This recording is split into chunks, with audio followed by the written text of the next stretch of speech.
నీ నీ పేరు మరి నీ ఇంటి పేరు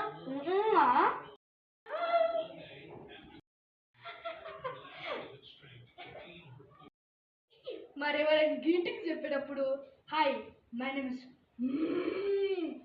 అని చెప్తావా?